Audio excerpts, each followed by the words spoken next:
got Matt from Urban Slicer, and he's gonna show you how easy it is to make this Neapolitan pizza. This is a recipe you're gonna love. We're gonna make a traditional margherita pizza using our Urban Slicer Neapolitan style dough mix. You can do this with a mixer. You can also mix it by hand. So we're gonna go totally old world here, mix this by hand. So it's really easy to mix by hand. Just pour the mix out onto a flat surface, create a little well in the middle to kind of hold that water. So while we're adding the water, we just want to incorporate, let that flour start to slowly absorb the water, bringing a little bit more flour in as we go. Really mix this and go through the kneading process that a dough hook and a mixer would do. So it's time to get our hands dirty. Bring all that flour to the center. We're just slowly incorporating. You can use a dough scraper. Keep everything to the center. Number one pro tip I have for making dough in general, whether it's with the mixer or by hand, is be patient. So sometimes you will see that the flour is absorbing the water maybe a little slower than you expect and it looks really sticky. So don't get in a hurry to start adding flour to compensate for sticky dough. Let the mixing process sort of play out and see what you got after a few minutes. So now what I'm doing is I'm pushing down with this part of my palm, pushing down into that dough, and I'm rolling it like if you're making pasta. And then I'm gonna turn it 90 degrees and I'm gonna do the same thing. And you can see right now, it's very lumpy. It's not the ideal texture for pizza dough, but over the next 5-6 minutes, it's gonna start to come together and get super smooth. Okay, so we've reached a point where I like how this feels. It's starting to smooth out. You can see the lumps are going away, and I can feel that it's been worked plenty. So we're gonna cook 2 pizzas. I'm gonna cut this in half, 2 equal-sized dough balls. At this point, we wanna make a nice dough ball and sort of trap the air. And to do that, we're gonna turn it inside out 6 times. And we're just trapping air and creating a nice round dough ball. And then we're gonna pinch this bottom side, and then there, we've got a nice handmade dough ball. Another thing you can do is you can stretch it and turn it, and I'm basically pulling and tucking.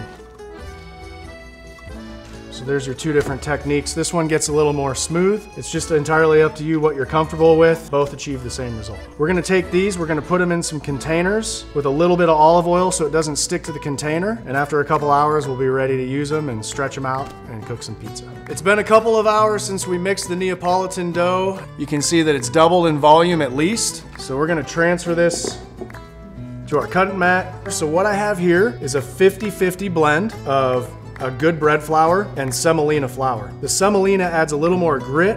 You can also use things like cornmeal. It's even more coarse, but basically we're looking for the flour and the semolina to kind of work like little ball bearings on the pizza peel so we can slide the pizza off real easily.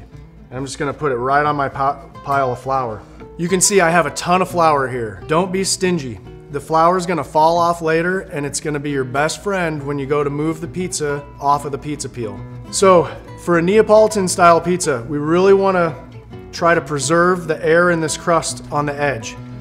Technical term in Italy, it's the cornicione. And once you get that into a 6 or 7 inch circle, we can start to work it out. Make sure your dough is moving. We want it always loose so we're not sticking. So at this point, you're gonna use 2 hands and you're gonna have a stretching hand and a turning hand. So I'm gonna stretch and turn, and all the while, I'm being very careful not to crush that outside edge. Now I'm just gonna use my hands and I'm gonna just keep moving. It's very thin, but this blend of flour is very high gluten, so it's super strong. The higher the gluten we have, the stronger the dough. Bring in my pizza peel. We're just gonna put a little bit of our bench flour down just to ensure we're moving. A good tip to keep in mind, if this pizza is not sliding when we go to launch it on the oven, we're gonna end up with calzone instead of pizza. Every step of the way, just make sure it's moving. Our dough mixes are good for 2 pizzas, so we had 2 dough balls here. Our sauce, same thing. It's made for 2 pizzas. With a Neapolitan style pizza, less is more. Just start in the center, and we're just gonna work it to the outside. You don't want sauce to weigh down that edge, that cornicione. So we want to avoid getting sauce there. We're gonna take a little bit of our white pizza mojo, which is a garlicky, buttery Parmesan. It's a very versatile seasoning, but of course, awesome on pizza. Then we're gonna put some fresh basil down, putting the fresh basil down, and then we're gonna sort of protect it with the fresh mozzarella, because it can burn. You're looking for a high-fat cheese, a whole milk mozzarella like this. Okay, and then we're just gonna put a little drizzle of olive oil. We're gonna take that out to the uni, see how it goes. We're still sliding around, so we're ready to roll. All right, we have our uni Karoo here running. The stone is about 700 degrees. Our ambient's about 100 degrees hotter than that. This is gonna cook really quick. We'll slide into the oven. We'll be turning this every 10, 15, 20 seconds, somewhere in there. It's kind of by look. We wanna watch the dough come up.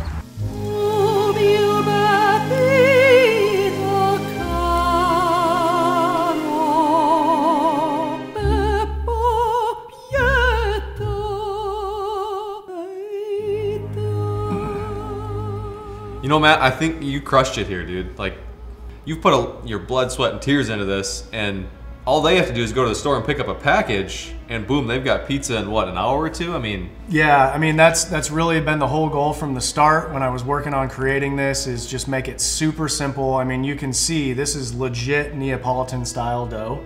It's got the rise, and you literally just add a cup of water, mix it, and in a couple hours you can do this super easy at your house. I mean, traditional margarita here and a barbecue pizza. I mean, who can't love that? Well, you want to hit up first? Oh, we got to go with the classic Okay, margarita, I got right? my pizza, right. You know, my slice eyed up here.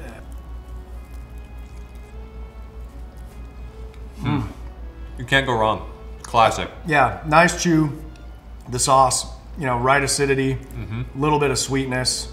That mojo on there gives a little pop. I love your pro tip about putting the cheese on top of the basil too. I mean, because normally for me, I put the basil on afterwards, but having it cook into the pizza, I mean, that's and that's next level add right a there. little flavor to the sauce too. Absolutely. And it protects it from charring. For sure. Yeah. Well, I mean, I've had my eyes on this guy, so let's dig in. That's fantastic. Pickles on pizza is next level. Yeah. And I'm getting a little zip from that Rufus Teague, that hot seasoning there. Yeah, we got that spicy meat rub on there, and then the honey sweet. I mean, it's a perfect balance of sweetness, spicy, the leftover grilled chicken on there, just tremendous. I mean, it's pretty good. Well, guys, it's that simple, seriously. You know, for me, I had Matt come in here and make me pizza, and I just gotta sit here and eat. But for you guys, pick up a package of this stuff at your local Scheels, mix it with some water. A couple hours later, you've got fresh, delicious, almost Italian pizza ready for you at home. I can't wait to do a couple more recipes with you. Yeah, thank you so much. Honor's all mine.